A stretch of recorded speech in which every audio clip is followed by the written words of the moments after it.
Welcome back, welcome back, welcome back. Thank you for watching. Thank you for subscribing. Thank you for doing all the wonderful things that keep this page going. This Q&A Monday, even though it's not being posted on a Monday, is going to be more of a podcast style because we are traveling. We're on the road. I'm not able to record right now video, but I can speak. So here I am speaking. Just play along.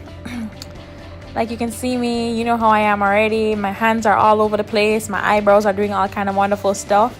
And let's get into the questions today. Okay, so question number 1 is a question that is actually answered by one of our lovely viewers. Thank you so much for commenting below the videos. It was really helpful and it really helps other people who are on the page who are looking for information. So this question is going to be about the police certificate with regards to your student visa application. Now, in the last 3 videos, you would have heard me go on and on, rant about, my police certificate was missing, so I got rejected the first time I applied for a student permit, and this was back in 2013. Now, one of our viewers, in response to me saying, this is why I got rejected, all of the information changes sometimes, and so be up to date with what's latest with CIC and on the CIC website. And whenever it's not clear, always feel free to call or email CIC to get a response to your answer, because they are the rule makers. They are the ones who are going to review and your application and approve it. And so work with what I'm saying. Zimmy. So she sent a message over to CIC like, do I need a police certificate for my student visa application? And then I believe that she's applying from Jamaica. And here is what the response was from CIC in black and white. Here it is. She copied it and pasted it here. And here is what it read. In response to your inquiry, a police certificate must be provided from each country or state where you have resided for a period of 6 months or longer since the age of 18 when applying for a study or work permit for Canada. And that is straight from CIC. And I guess she also left a message saying she was in the process of gathering her documents for submission when she came across the video, student visa rejected. After watching the video, she realized that if you were rejected for failing to submit a police certificate, then she double-checked and checked her checklist, so she realized it's nowhere on the list. People, told ya. So she went over to the CIC website, didn't see much information there, so she emailed them, which is the perfect thing to do. Call them, email them, contact them directly and say, yo, we're not clear. Please clear this up for me, please. And they responded, and she went and got one immediately. Right, so happy that you got this video in the nick of time, praise God, and that you were able to respond quickly and get your police certificate done to submit your application. So that is in response to the question, do you need a police certificate for your student visa? As per the black and white, as per this email from CIC, yes you do. But I'm going to say that it's country specific probably, and always check with CIC if it is unclear for you. Okay, so don't take my word from it. Remember, this is as told by Canadian immigrants, not as told by Canadian immigration consultants or lawyers. Okay, disclaimer. And then just to follow up with that question now, since there is no slot on the website to attach a police certificate, because we went through the walkthrough of the student visa application in our last video posted on Friday, right? You can go check that one out. We observed that, they ask for the application form, they ask for the passports, they ask for the picture, they ask for schedule 1, they ask for family information. Everything is kind of like line item by line item, attach these things here, and nowhere on there is where you attach the police certificate. So of course the follow-up question to that now is, okay, now I know that I need a police certificate, where do I attach it? Because is it proof of funds? No. Is it a picture? No. So where I propose it be attached is in the client information, which is the last one on the list of things to attach documents on the website, right? So you can check that out on the last video. Here's a little preview of it. But Scroll down to client information. This is where you're gonna put everything into one file. So that's your police certificate, your explanation letter, and any other documentation that you think that will be helpful for your application. You compile it all into one file and say, boom, attach it to this one, and there is where you attach it. So bottom of the page, client information, there it is. That's what it is. That's where it's at, my people. You. On to the next question. Question number 2. Now this one, I kind of got excited when the person asked me, and I was ready to just type it all out. So I'm going to be like, this is going to be way too long. I can't. So here is what she asked. So after you finished school, you went back to Jamaica to apply for express entry. So after I finished school in Canada, did I go back to Jamaica to apply for express entry and wait for it to happen and then come back to Canada? No, I didn't leave Canada for the processing time or anything. So after I finished school, of course, me and several others are just like kind of, okay, what do we do? Do we wait? Because we heard about this express entry thing, right? And it was coming out the following year. So this would have been the year 2014 when I finished school, and express entry was going to come out in January of 2015. So we heard about it. We knew kind of how it worked, and what we're really focused on is, well, let's get a work permit. Some people went back to school because my course, of course, is a 1-year course. 1 year is 8 months in school, if you think about it. Like 2 semesters is 8 months, but it's still 1 school year, quote unquote. So you only get a 1-year work permit, and some of my classmates were either on their second course or were going to go back to school for another 1-year course so they could get at least a 2-year work permit. Me never have no money for that. So I, on faith, applied for a job, got a job immediately out of school, and started working. And at this point now, I still have a student permit, but I'm able to work full time because school is over. Because you know that when you're in school, you can only work for 20 hours a week. But once school was finished, I was able to work full time because my school, my study, my courses, everything is over, right? So don't mix that up with, oh, you can work full time because with a student permit. If your school is finished, yes, until you get your postgraduate work permit. So I started working on my study permit, applied for my postgraduate work permit, and got that closer to November or so, which means now the clock is ticking and I have 1 year. So a couple months passed. Express entry started in January, and I was still like, okay, let me wait a little bit to try and get some more points. Not that I knew what my points were, to be honest. Somebody asked me what my points were before I got Canadian work experience. I really don't know, because express entry was new. I didn't try the comprehensive score calculator or anything like that. Didn't know what my score was. So in about May of 2015, I tried to submit my profile for express entry, and it came back ineligible. I was like, what? But then I remember now that when you're coming to Canada, whether it's student permit or PR or express entry, whatever, you have to say that you have X amount of money, and there's a minimum amount of money that you need to have based on CIC's criteria. And I think that I had put the bare minimum. But when you fill out your express entry profile, you have to say how much money you have as an individual. So I put whatever the minimum is. And I think the last minute, just before I submitted my application, I changed it for some reason. And this is like days after, because you're working on the application for a couple of days, probably weeks. I don't know about anybody else, but mine. You have to check it and triple check it and double check it. And usually, if you're doing a multiple choice exam and you got change your answer last minute, don't do it. It's tag around. The first answer I did right.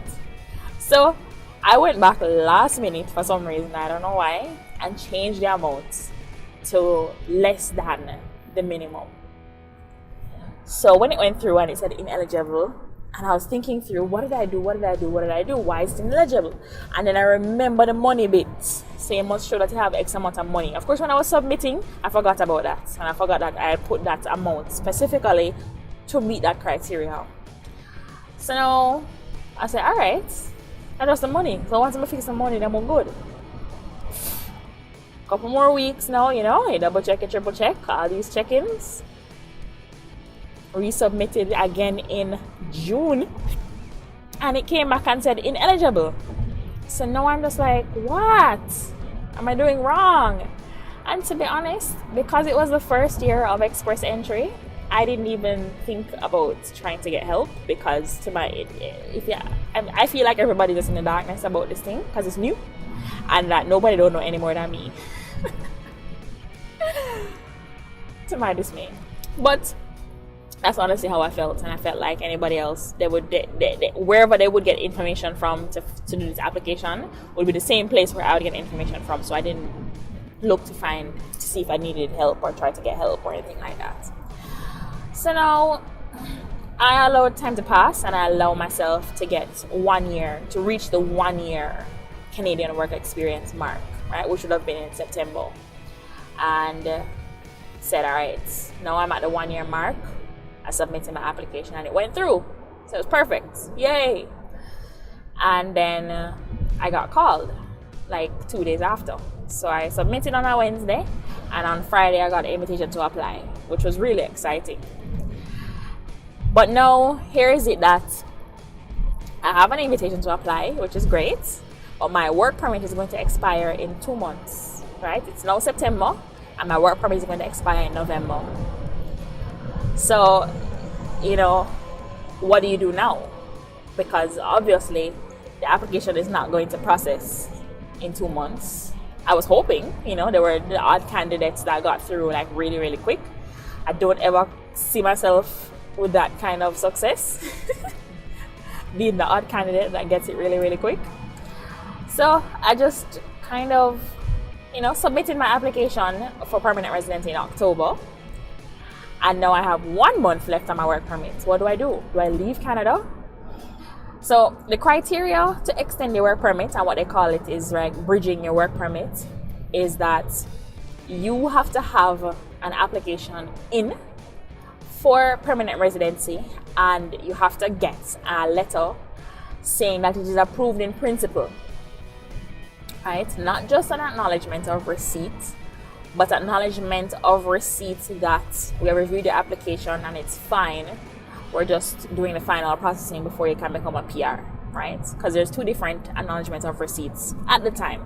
There is, okay, we got it, and then there is, okay, we looked at it and it's okay, it'll just be another couple of whatever before we actually complete the processing. So in my mind, I'm like, oh my gosh, am I going to get that acknowledgement of receipt in time in order to bridge my work permit? And this is when I'm researching out crazy. I am on this online forum, the CIC visa forum, looking up information about bridge open work permits, and what I'm looking for is people who have already done it. I'm not looking for no information on CIC website other than what I've already seen, because it's going to be black and white and bare gray areas, and I'm not gonna understand what to do. So I'm gonna say, all right, I joined this forum with people who have bridged their work permits, and what somebody said, right? And I'm not saying people, remember, this is just experience-based information. I'm not advising you to do anything. Don't follow me. Puss and dog not have the same look. Just take this with a grain of salt. They say in the forum that if you submit your application to bridge your open work permit as a paper application, here we are again about the paper, they will take a while to open it. And by the time they open it, you would have gotten acknowledgement of receipts. Hopefully. So they're hoping and praying for this application thing, because I submitted my application for PR, and a week before, I'm just looking out to see if I would get anything for permanent residency, anything at all, any piece of letter, anything to state that you're good, and I wasn't getting anything. And right now it's like, am I going to bridge my work permit, or am I going to have to leave? And of course, when you bridge your work permit, there's a period within which you have to wait to get the new work permit, and your old work permit is expired. What happens then? Dun dun dun. So I submitted my bridge open work permit application 6 days before my actual work permit application is going to expire, only because I was waiting for this acknowledgement of receipt, this magical acknowledgement of receipt that I speak about. So there is this thing called implied status. So if you have submitted an application to get an extension on your work permit, student permit, whatever, and you are waiting for approval or an answer on that application, and your old one is expired, you are under what is called implied status. And under implied status, you are able to work until you know what the final decision will be on your new application. Hopefully that makes sense. Does that make sense? Does that make sense to you? Do you get it? So your old one expire, but you send in an application for a new one before the old one expire. Before, okay? Not after, before. And then during the period after it expire and you're waiting for the new one, you're under implied status. And under implied status means you can work and you can function as per usual until you know what's happening with your application. So I was under implied status for at least 3 months. From November to February. Is that 3 months? November, December, January, February. That is 3 months. So I was on implied status for 3 months while I waited for a new open work permit. And in February I got it. Yay! Because it is a nerve-wracking situation, because, and I wouldn't necessarily tell anybody to go and do it. I'm not telling anybody to do as I did. I don't know. I'm not advising you, just telling you what happened with me. Because if you submit an application and there's something wrong with it and it gets returned or rejected, then you're not under implied status and you have to leave the country. So every email that I got was a butterfly inside my belly, fluttering, wondering, oh my God, what is this email? Even if it wasn't from CIC. Every phone call, I was just on edge. So that is really what happened with me with my work permit. And no, I didn't leave Canada after I finished school or after I finished working. I was here for the entire time.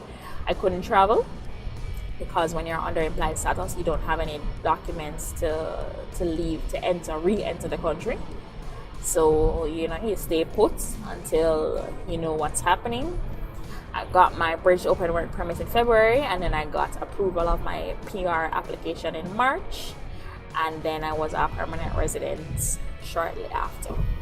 So that is my spiel on what happened with my PR application. So that's what's up.